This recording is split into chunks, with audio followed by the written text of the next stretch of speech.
It was a quiet spring night, and I was home alone. The sun had set, leaving the sky dark and filled with stars. I sat in my room, enjoying the peacefulness of the evening. I was talking to my friend Mia on FaceTime, sharing stories about school and our favorite movies. Everything felt normal and fun. As I walked back and forth in my room, something outside caught my attention. I stepped over to the window to take a look. That's when I saw him, a man standing on the sidewalk, staring right at my house. At first, I thought I was imagining things. I leaned closer to the window, trying to see better. My heart started to race when I realized he was looking straight up at my window and began to feel scared. I told Mia there was someone outside, but she couldn't see him on the video call. She suggested I call my parents. Feeling anxious, I hung up and dialed my mom's number. It was late, and I knew I was waking her up. When she answered, she sounded sleepy and concerned. I explained that there was a man outside looking at our house. She told me to turn off my lights and close the blinds, thinking that would make him go away. I did as she said, turning off the lights and pulling the blinds shut. My heart was still racing as I sat on my bed, trying to calm down. But after a few minutes, I couldn't resist the urge to check again. I slowly lifted the blinds and peeked outside. To my shock, the man had moved closer to the house. He was now standing on the sidewalk, still staring up at my window. I felt another wave of fear wash over me. Why was he still there? Deciding it was time to call the police, I picked up my phone and dialed 911. The operator answered quickly, asking for details. I explained that there was a man outside my house who wouldn't leave. She asked if he was holding any weapons, but I said I didn't think so. She told me to stay inside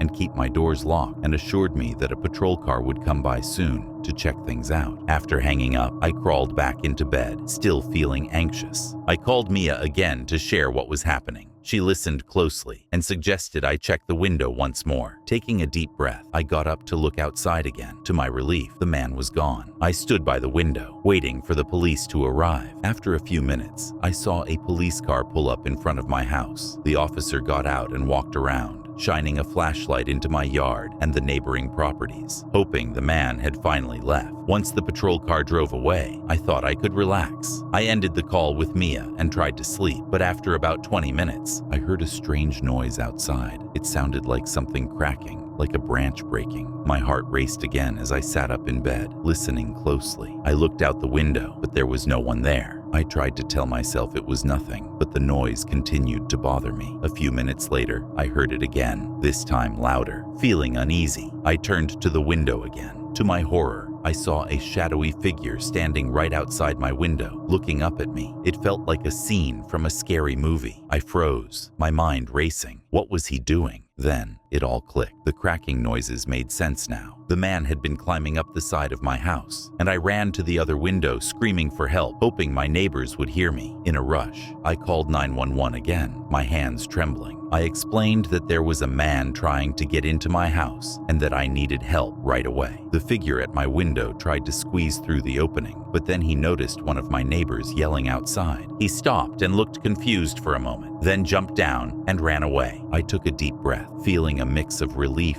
and fear. A few minutes later, my elderly neighbor came over to check on me. She had heard my screams and wanted to make sure I was safe. When the police arrived again, I shared everything that had happened. They took notes and assured me they would patrol the area all night long. After they left, I felt a bit safer, but sleep was hard to find. That night felt incredibly long. I kept thinking about everything that had happened, feeling grateful for my neighbors who had helped me. Eventually, the sun began to rise, and I could finally relax. I learned an important lesson that night. It's always good to be careful. I also felt thankful for my friends and neighbors who were there for me during such a scary experience. From that day on, I made sure to keep my windows and doors locked, especially when I was home alone. And every spring, when the nights turned warmer, I remembered that night, knowing I could always count on my friends and family to help me when I needed it most.